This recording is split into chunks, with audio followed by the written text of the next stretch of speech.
오늘은 계시록 62번째 시간으로 새 예루살렘의 영광이라는 제목으로 하나님의 말씀을 함께 상고하고자 합니다. 성경 계시의 시작과 끝이 무엇일까요? 성경 계시의 시작과 끝은 창조와 새 창조라고 말할 수 있습니다. 창세기 1장에서 하나님께서는 6일 동안 만물을 지으셨고 그 만물의 창조는 전혀 하자가 없는 완전한 창조라고 성경은 말씀을 하고 있습니다.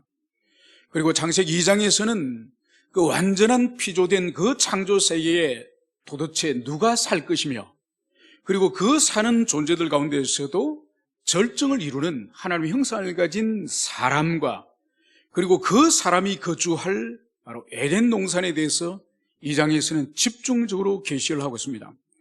그러나 창세기 3장에 가서는 불행하게도 그 아름다운 그 창조가 오래가지 못하고 인간의 타락을 통해서 인간은 사망으로 떨어지고 또 인간과 함께 모든 피조 세계가 저주를 받지 않습니까? 그래서 그 이후에 이 성경의 모든 계시는 인간의 타락과 그 비참함에 관한 그런 계시로 계속되어지는 거죠. 물론 주님께서 오셔서 이제는 십자가에서 완전한 대속을 이루시고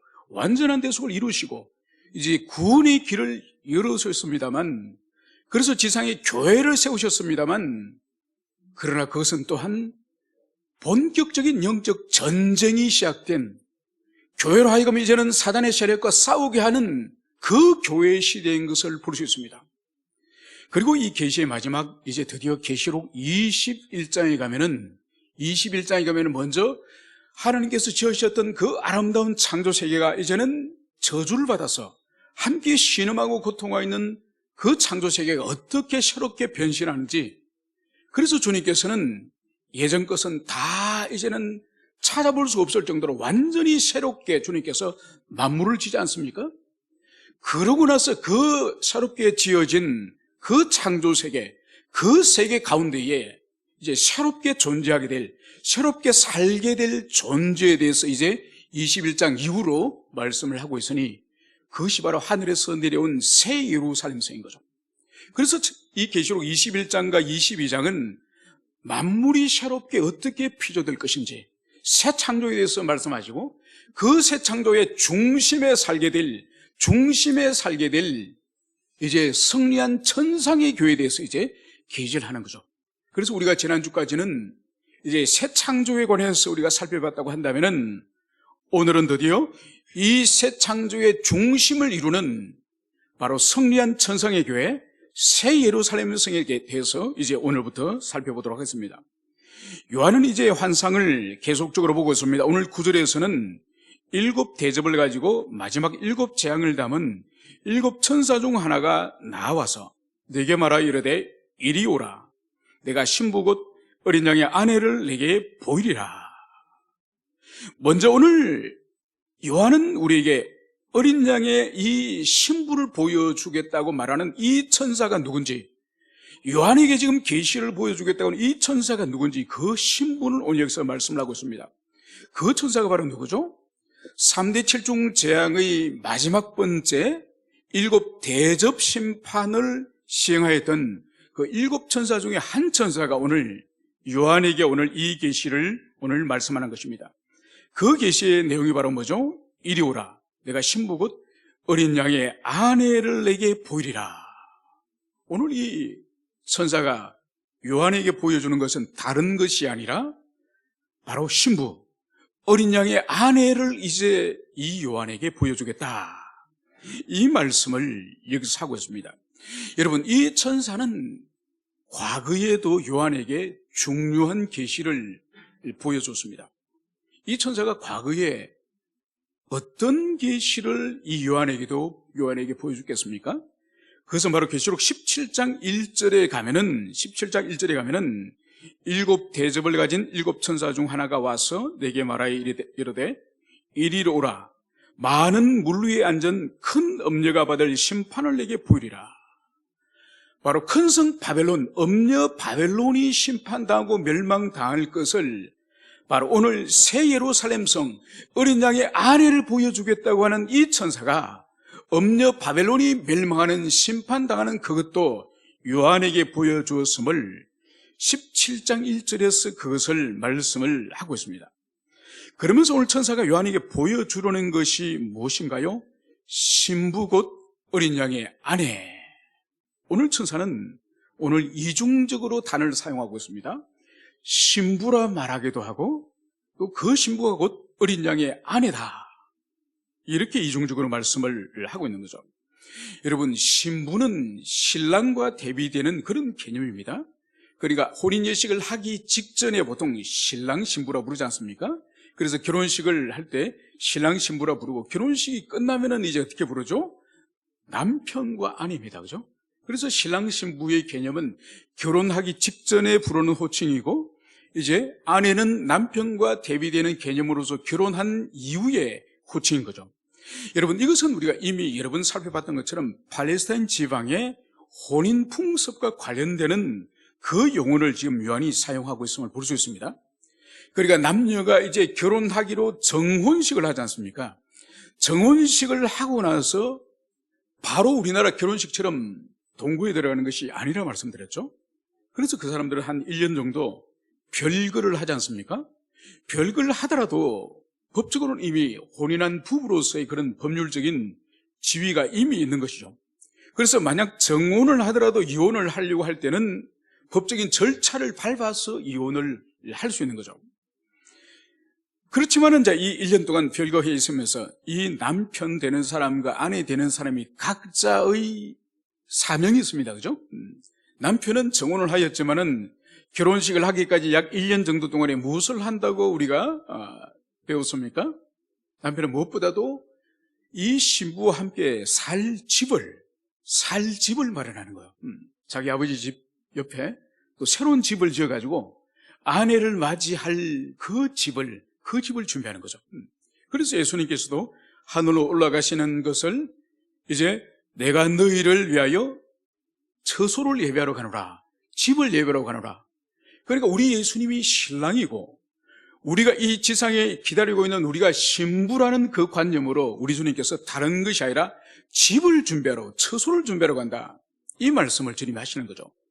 그리고 또 무엇을 또 남편은 준비하죠?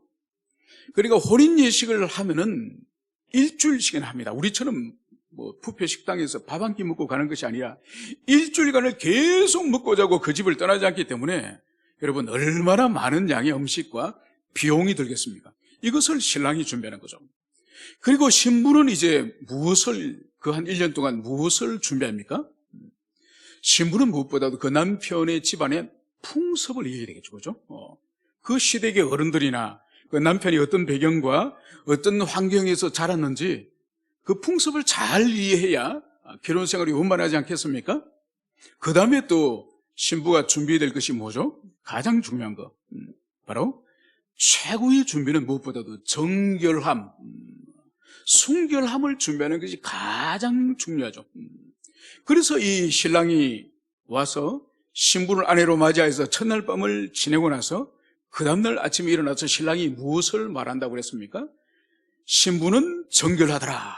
이것을 사람들에게, 그 하객들에게 모두 모인 자리에 아침에 선포를 합니다. 나의 신부는 정결하더라. 여러분, 이 소식을 듣고, 남편의 이 소식을 듣고 이제 신랑의 친구들이 그 마을에 나가서 이것을 또 선언합니다. 신부는 정결하다.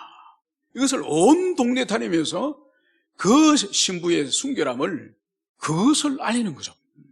이것은 뭘 보여주는 거니까 무엇보다도 신부에게 준비할 것은 다른 어떤 혼인 예물이나 어떤 다른 폐물을 준비하는 것보다가 이제 신랑이 찾아왔을 때에 이 혼인 예식을 하기까지 자신이 정결함으로 준비하는 순결한 신부로 준비하는 이것이 가장 중요하다.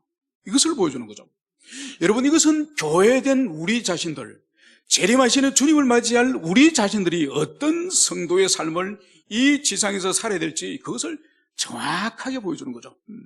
이 지상에서 돈 많이 벌고 사회적으로 높은 신분을 가지고 큰 집에 살고, 여러분 이것은 주님의 관심이 아니에요. 주님은 그런 거 전혀 관심 없습니다. 주님께서는 다시 오실 때에 우리가 순결한 신부로서, 정말 순결한 신부로서 우리가 준비되어 있느냐, 이것이 가장 중요한 주님이 기다리시는 거죠. 그래서 우리에게 신부에게 입게 하실 그 예복이 무슨 예복이었죠? 빛나고 깨끗한 세마포, 바로 성도의 그 선한 행실, 옳은 행실, 그것을 우리 주님께서는 우리가 다시 재회할 때에, 다시 주님 재림하실 때에 그것을 기다리는 것을 오늘 여기서 또한 볼 수가 있는 것이죠.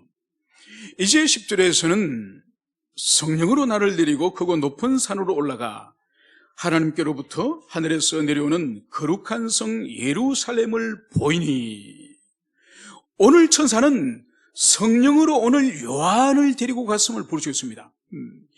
요한을 데리고 크고 높은 산으로 올라갔는데, 이것은 천사가 데려간 것이 아니라 오늘 성령은 성령으로 나를 데리고, 여러분 우리 성경은 성령으로라고 번역을 하고 있지만은 이 단어가, 이것이 바로 뭔가니까 이 성령으로 하는 것이 엔푸뉴마, 성령 안에서예요. 성령 안에서.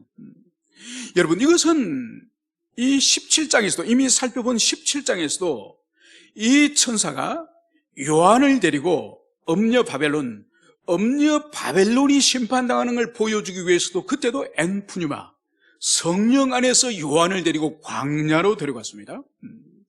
그래서 여기서 우리가 이 엔푸뉴마, 이 성령으로 나를 데리고, 이것이 무슨 의미일까? 여러분 이것은 어떤 의미입니까? 지금 요한이 이제 앞으로 경험하게 될 이 새 예루살렘의 영광스러운 이 모습을 하나님께서 요한에게 어떤 형식으로 보여주실 것인지 그 양식을 오늘 여기서 말씀을 하고 있는 것입니다. 여러분 이것은 뭔가니까 요한의 몸을 이끌고 높은 산으로 요한의 몸을 함께 데리고 이 천사가 올라가서 거기서 이제 새 예루살렘 성을 보여줬다는 그런 의미가 아니에요. 이 성령 안에서 이 의미는 바로 뭔가니까 성령의 특별한 그런 역사를 통해서 요한이 성령 안에서 환상의 체험을 했다는 뜻이야. 요한을 데리고 높은 산으로 직접 올라갔다는 뜻이 아니라, 즉 17장에서 요한을 데리고 직접 광야로 요한을 데려가서 이제 환상을 보여줬다는 뜻이 아니라, 성령 안에서 요한이 깊은 환상을 경험하는 것을 엔푸뉴마로 여기서 표기했다는 것을 여기서 볼 수가 있습니다.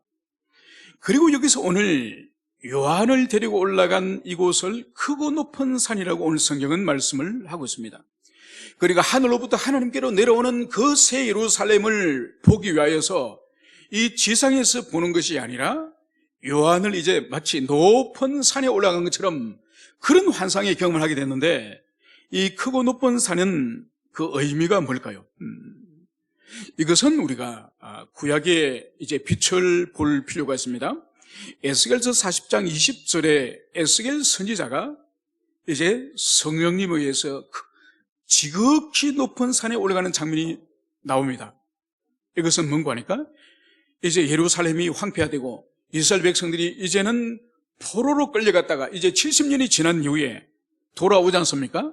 그 돌아올 날을 미리 주님께서 보여주시면서 이 회복된 성전과 그리고 그 회복된 땅에 대해서 이제 환상을 보여주실 때에 이제 이 에스겔을 높은 산으로 올라가서 보여준 것을 볼 수 있습니다.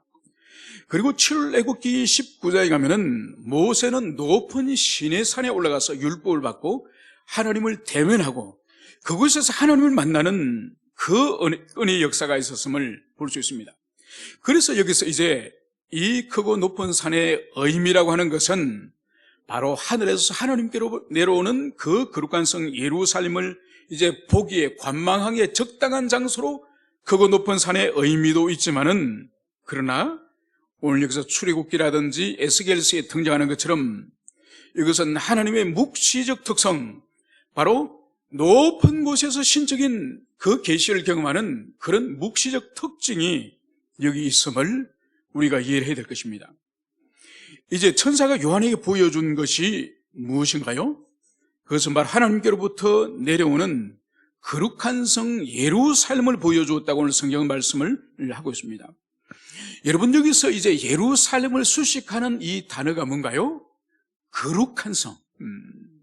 그러니까 이 예루살렘의 속성은 거룩한 성이라는 거예요. 여러분 바벨론의 속성이 뭐였죠? 우리가 바벨론의 속성을 우리가 배울 때에 큰 음료, 그죠? 그러니까 이 바벨론 성은 매우 크다는 그런 규모의 거대함의 의미와 함께 또 다른 속성이 아주 엄탕한, 엄난한, 그게 바벨론의 속성임을, 그것을 보여주는 거죠. 그래서 오늘 여기서 이 예루살렘의 속성과 이 바벨론의 속성을 이제 명정하게 서로 대비하고 있다는 것을 여기서 우리가 볼 수가 있습니다.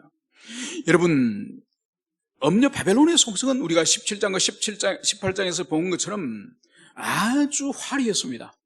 아주 화려한 옷을 입고 검은 보석과 진주를 치장한 그런 아주 그런 화려한 그런 보물로서 자기를 치장한 그런 도시였고, 그리고 무엇보다 매우 거대한, 규모가 매우 거대한 그런 도시였죠. 그리고 음녀는 손에 금잔을 쥐고 그 안에 피를 취하도록 마시는 것을 볼 수 있습니다.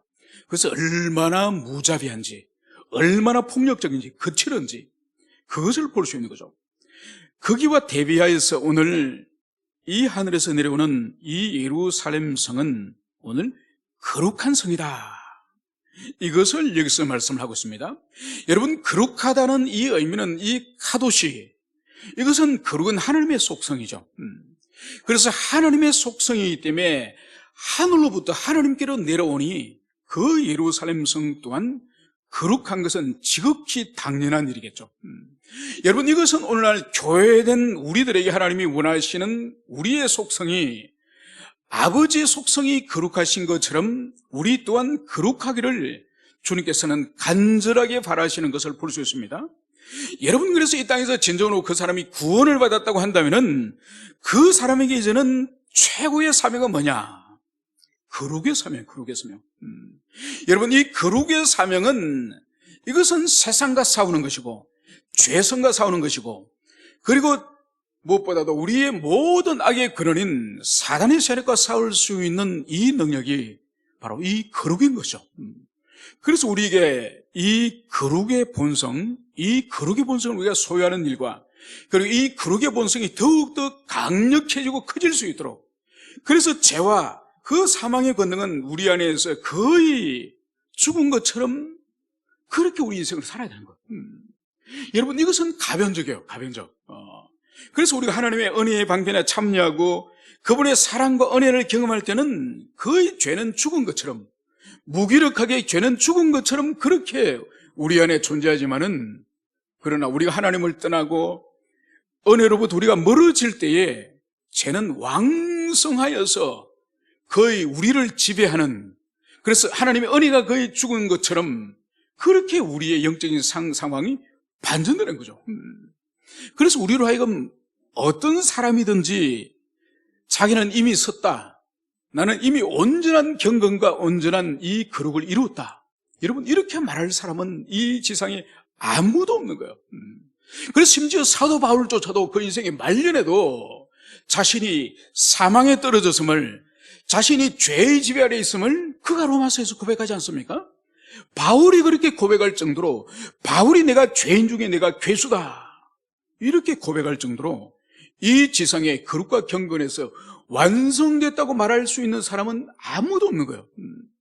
그래서 오늘 이 하늘로부터 내려오는 이 예루살렘의 이 속성이 거룩인 것처럼 우리 개인이나 우리의 가정이나 우리 교회가 추구해야 될 최고의 속성은 우리가 거룩해지기를 바라는, 끊임없이 죄와 싸우고 하나님의 은혜의 능력으로 이 세상과 싸우고 내 안에 있는 정욕과 싸워서 이길 수 있는 이 거룩의 능력을 우리가 소유하기를, 우리가 그것을 가슴에 품으시기를 축원합니다. 이제 오늘 요한은 이 새 예루살렘에 대해서 이렇게 기술을 하고 있습니다. 오늘 11절에서는 하나님의 영광이 있어 그 성의 빛이 지극히 귀한 보석 같고 벽옥과 수정같이 맑더라. 오늘 요한은 이제 하늘로부터 내려오는 그 새 예루살렘 성, 그 예루살렘 성을 이 요한의 눈으로 이제 경험을 하고 있습니다. 그 성은 하나님의 영광이 있다는 것입니다. 하나님의 영광이 있고 그 성이 발하는 빛, 그 성이 지금 찬란하게 발하는 그 빛이 지극히 귀한 보석 같고 벽옥과 수정같이 맑더라. 지금 요한은 하늘에서 하나님께로부터 내려오는 이 예루살렘 성의 이 휘황찬란하는 이 영광스러운 모습에 지금 취해 있는 것을 볼 수 있습니다. 여러분, 저희 어릴 때에 이 구슬을 가지고 놀았습니다. 구슬이 그러니까 이 작은 구슬도 있고 또 그 당시에 작은 구슬 한 10개 정도 값을 주면은 이 제법 큰 구슬이 있습니다. 이 큰 구슬도 있고, 그래서 아이들이 이 구슬 가지고 참 많이 놀았는데, 저는 구슬만 생각하면은 다른 거는 하나도 생각나지 않고 딱 한 가지를 생각합니다. 그리고 밤중에 집에 안에 이렇게 백열천등을 켜거나 이렇게 형광등을 켜면은 이 구슬 가지고 구슬 눈앞에 이렇게 딱 대가지고 이 불을 바라봅니다. 그러면 여러분들이 알다시피 구슬 안에는 여러 가지 색깔이 안에 퍼져 있고, 그리고 구슬 방울 같은 이 물방울 같은 작은 방울이 있지 않습니까? 그래가지고 그 구슬을 눈앞에 대고 이렇게 이 백열전등을 바라보면은 백열전등의 빛이 이 구슬을 통과해가지고 그 속에 있는 모든 이 아름다운 이 채색이 눈에 다 이렇게 반사가 됩니다. 그리고 그 안에 떠 있는 이 작은 점 같은 이 물방울 같은 이것들, 여러분, 이것이 하늘의 별과 같이, 그래서 밤에 이렇게 아무도 없으면은 부모님이 하지 말라 그러면 눈 베린다고.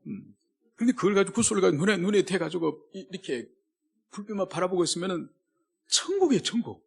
그 안에 모든 빨간색, 파란색, 노란색 모든 이런 색깔이 이 눈을 통해서 들어오는 거죠.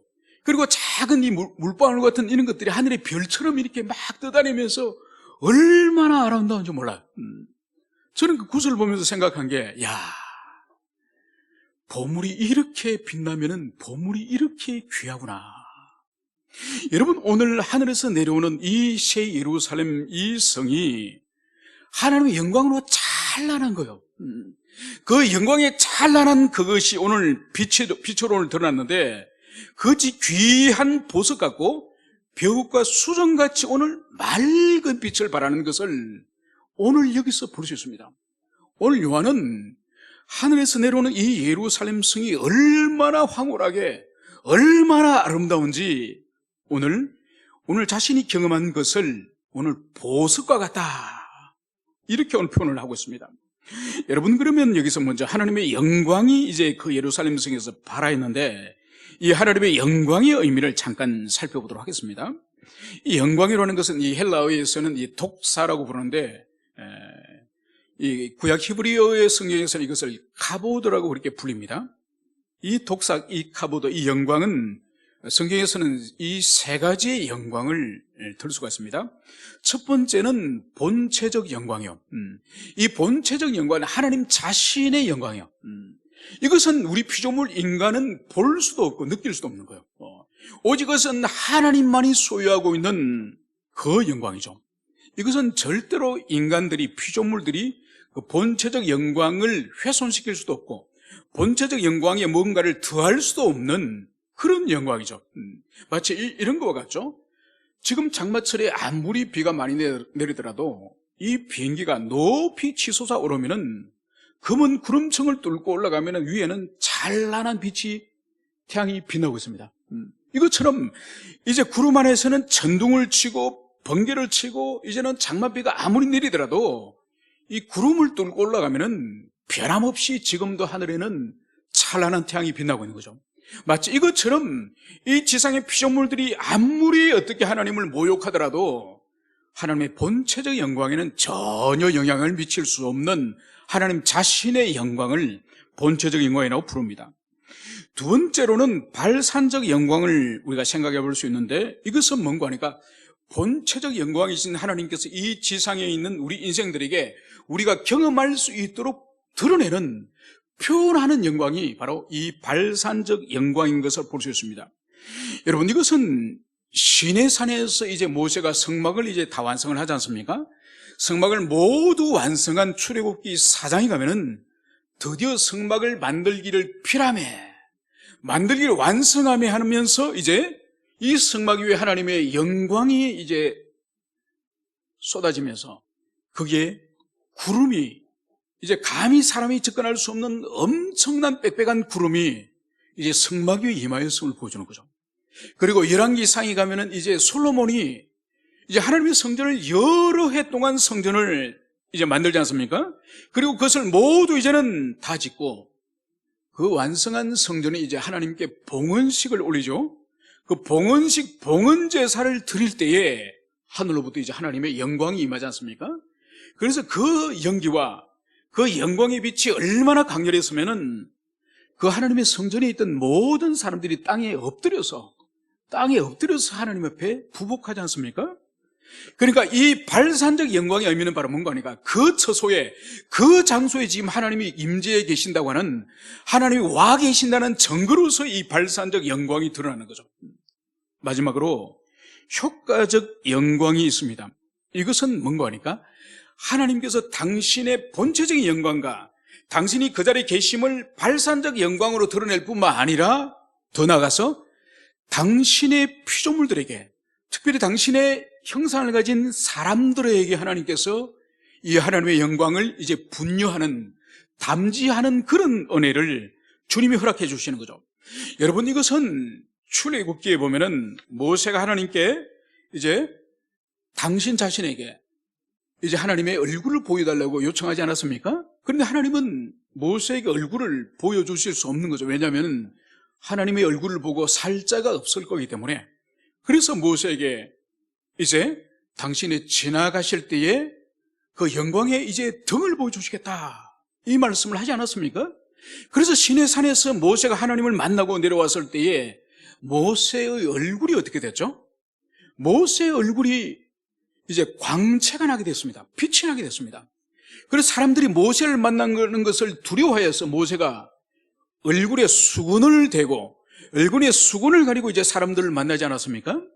그래서 하나님께서는 본체적 영광과 발산적 영광과 함께 이 영광을 당신의 자녀들, 당신의 종들에게 이제 분유하는 이것이 바로 이 영광인 것이죠. 그런데 여기서 우리가 이 영광과 함께, 이 새 예루살렘의 영광과 함께 이 성에 빛이 나고 있습니다. 빛이. 그런데 여기서 우리 성경에서는 이 예루살렘 성이 빛을 발하고 있다고 말할 때 이 빛이란 단어가 뭔지를 우리가 상세하게 봐야 됩니다. 왜냐하면은 이 신약 성경에서 빛 자체는 헬라어로 포스라고 하는 단어를 씁니다. 빛 자체는 포스입니다. 이 빛은. 그런데 여기서 사용되고 있는 이 새 예루살렘 성에서 발하고 있는 이 빛은 이 포스라는 단어를 사용하지 않아요. 포스테르라고 하는 단어를 씁니다. 그러니까 포스라는 단어, 빛 자체를 나타내는 단어가 포스라고 한다면은 포스테르는 뭐냐? 빛으로부터 이제 그 빛을 받아서 반사하는, 그 빛을 투영하는 물질을 바로 포스테라라는 거예요. 여러분, 그렇다고 한다면 이것은 아주 중요한 것을 보여줍니다. 뭔가 하니까 하늘에서 지금 하나님께로부터 내려오는 이 새 예루살렘 성은 스스로 빛을 발하는 발광체인 포스가 아니에요. 포스가 아닌 하나님의 이 빛을, 하나님의 영광의 빛을 받아서 그것을 반사하는 반사체인 것을 여기서 보여주는 거예요. 여러분, 이것은 오늘날 지상교회, 이 지상교회의 본질도 무엇인지를 보여주는 거예요. 여러분, 지상교회는 스스로 영광을 드러낼 수 있는 존재가 아니에요. 우리 지상교회, 우리 성도들 한 사람 한 사람, 또 우리의 공동체들, 이 공동체가 모인 이 지상의 이 한국교회, 아무리 경건하고 아무리 뛰어난 경건을 가지고 있다 할지라도 교회 스스로 빛을 드러낼 수 있는 그런 존재가 아니라는 거예요. 바로 우리는 포서인 진리의 빛 자체이신 주님, 하나님의 영광을 경험할 때에, 그 영광을 경험할 때 교회는 빛을 발할 수 있는 그런 존재임을 여기서 이 포스테르라는 단어를 통해서 우리에게 명확하게 제시를 하고 있는 거죠. 여러분, 그렇기 때문에 이 지상에서 교회가 교회되기 위해서 가장 중요한 성결 조건은 다른 것이 아니에요. 여러분, 교회가 교회되기 위해서, 그래서 교회가 세상으로 하여금 참된 교회임을 드러내는 최고의 그 경험은 바로 진리의 빛을 경험하는 거예요. 그리고 포서인 이 진리의 빛을 우리가 경험할 때에 우리가 빛을 반사할 수 있는 교회가 되는 거예요. 여러분, 이것을 잃어버리면 안 되는 거예요.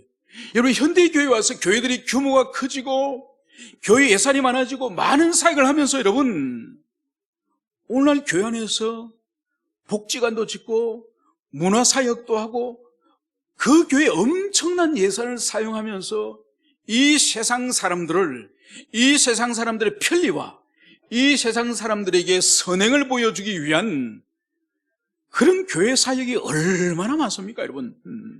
우리 교회같이 겨우 살림이라는 교회야 그런 것이 없지만은 1년에 예산이 100억 이상 되고 수백억 이상 되는 교회가 서울 안에서도 수백 개나 돼요. 그런 교회는 어느 정도 규모가 되면은 예전에는 기도원 지었죠. 또 교회 공동묘지 세웠죠. 그러고 나서 복지관 세워죠. 여러분, 이것이 하나의 어떤 스텝처럼, 그래서 엄청나게 많은 물질적인 예산들이 이 세상 사람들에게 미담을 만들고 이 세상 사람들에게 교회로 하여금 박수를 받으려는, 여러분 이렇게 해서 교회가 영광을 드러내는 것이 아니에요.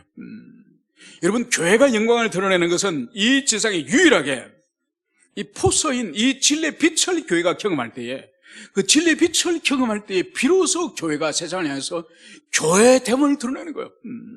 여러분, 교회가 세상을 향해서 모든 예산을 다 사용해서 복지관을 짓고 여러분 급식소를 만들고, 여러분 그렇게 보세요. 세상은 변화되지 않습니다.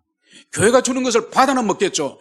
교회가 주는 것은 받아나 먹겠지만은 영혼은 변화되지 않는 거예요. 영혼이 변화되는 것은 오직 포서인 이 진리 말씀이 드러날 때에, 그래서 먼저 교회 안에 있는 영혼들이 변화될 때에 그 영혼들이 세상에 가서 복음을 전파하고 그리스도 예수의 살아계심을 삶으로 전가할 때에 여러분 거기서 하나님의 영광이 드러나는 거예요.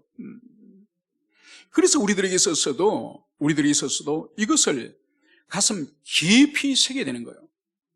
이제 이어서 요한은 오늘 하늘에서 내려오는 새 예루살렘 성을 이렇게 설명을 하고 있습니다. 12절에서는 크고 높은 성곽이 있고 12문이 있는데 문에 12천사가 있고 그 문들 위에 이름이 서서니 이스라엘 자손 12지파의 이름들이라. 여러분, 오늘 요한이 본 이 예루살렘 성은 크고 높은 성곽이 있다고 오늘 성경은 말씀을 하고 있습니다.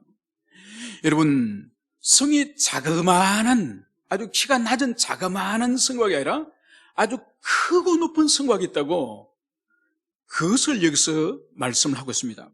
여러분, 새 예루살렘 성이 아주 크고 높은 성곽이 있다고 하는 이 의미가 뭘까요?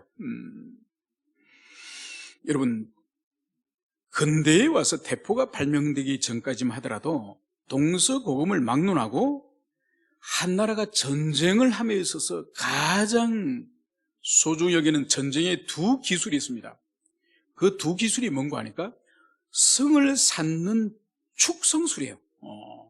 그래서 어떤 외적이라도 감히 넘어올 수 없도록, 어떤 대적의 무기라도 감히 그 성을 파괴할 수 없는 강력한 성을 쌓는, 이 성을 쌓는 기술, 축성술이 첫 번째고, 두 번째로는 이제 그 나라 군사가 이제 다른 외적 군대와 이제 전쟁을 하면서 그 나라를 정복하러 갔을 때에 이 상대방의 나라의 성을 무너뜨릴 수 있는 이 기술, 이것이 공성술이죠, 공성술.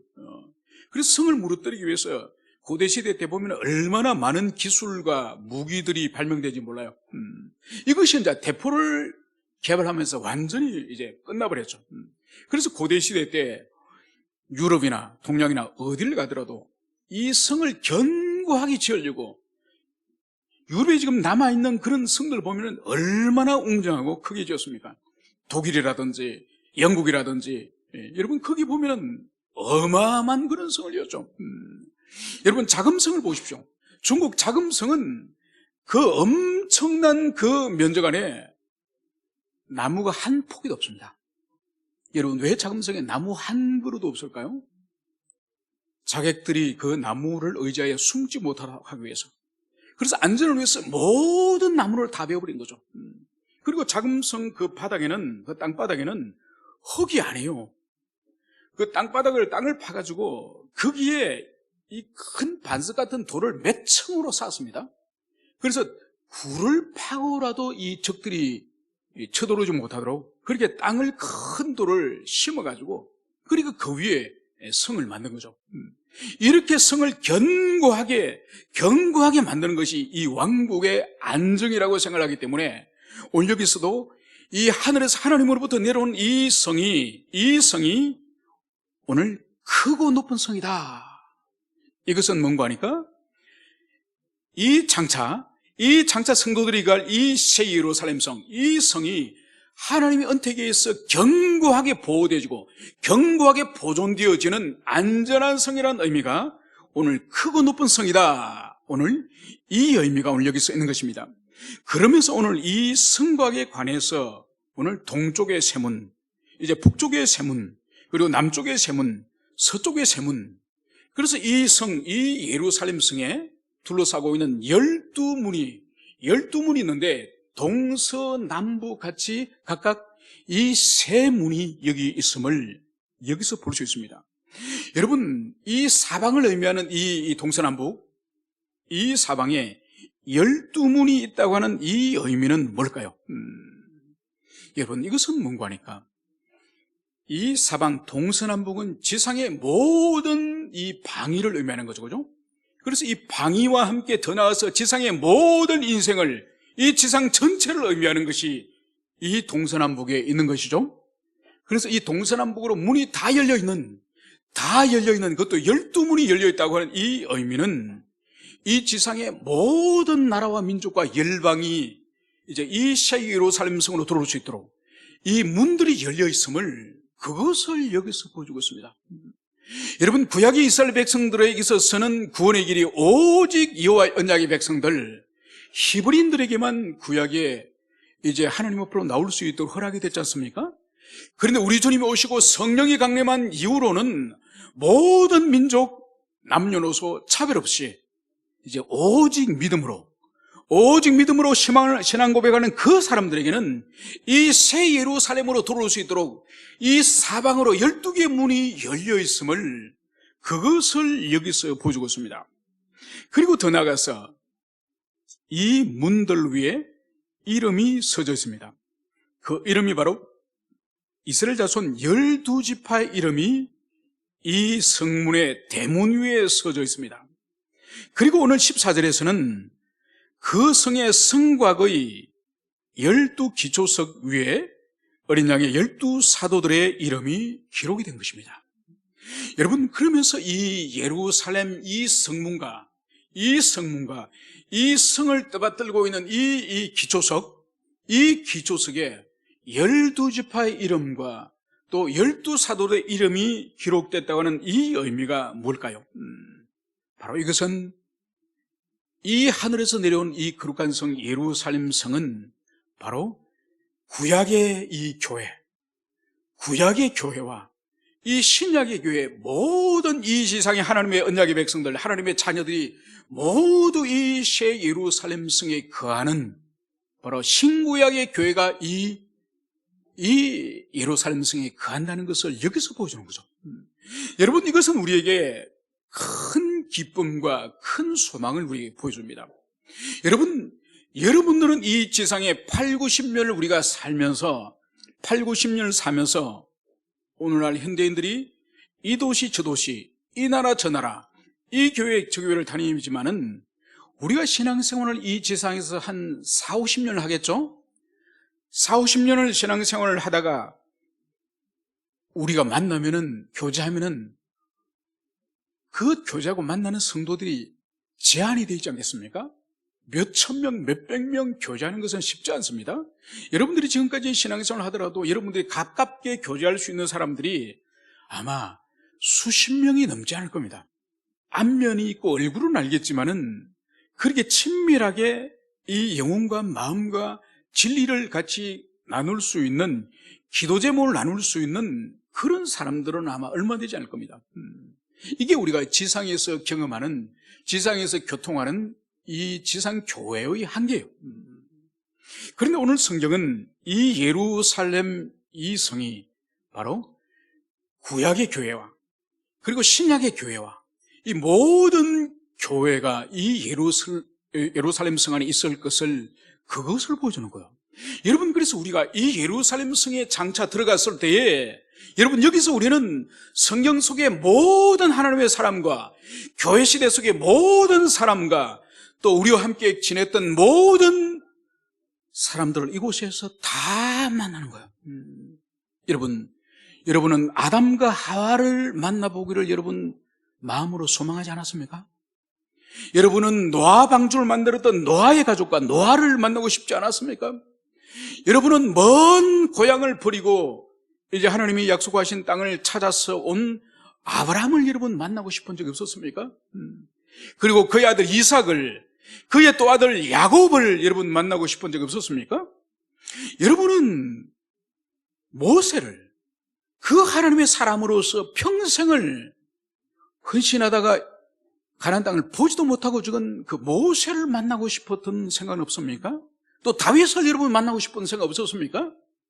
그리고 신약의 시대에 온다고 한다면은 바울과 우리 주님의 12사도를, 당신들은 주님을 따를 때 도대체 무슨 마음으로 따랐는지, 여러분, 그리고 또 바울의 제자였던 디모데나 디도나 그런 제자들을 만나고 싶은 적이 없었습니까? 그리고 교회 역사 속으로 들어와서 위대한 어거스틴 같은 사람, 칼빈 같은 사람, 루터 같은 사람, 스펄전 같은, 웨슬리 같은 사람, 무디 목사님 같은 분, 한경지 목사님 같은 분, 여러분, 교회 시대 때 이런 분들 모두 만나는 거예요. 바로 신구약 이 모든 사도와 이 지파들의 이름이 새겨져 있는 이 성 안에서 모두 만날 수 있는 거예요. 여러분, 심지어 우리와 함께 신앙생활 하셨다가 얼마 전에 천국으로 먼저 가신 강 집사님도 이 성 안에서 우리가 만나는 거예요. 만나는 거예요, 여러분. 여러분, 그래서 이 기초석과 이 성문에 새겨져 있는 이 이름이 우리들에게 묵상하면 묵상할수록 큰 소망을 우리에게 불러줌을, 그것을 여기서 볼 수 있습니다. 우리가 오늘은 여기까지 이제 이 성곽 안으로 이제 들어가서 이 성곽의 더 상세한 부분을 이제 오늘 이후로 15절부터 이제 우리가 다음 주 계속적으로 우리가 이 새 예루살렘 성이 과연 더 어떠한지, 주님께서 이 새 예루살렘 성을 통하여서 우리에게 무엇을 계시하려고 하시는지 우리가 다음 주 계속적으로 살펴보도록 하겠습니다. 함께 기도하시겠습니다.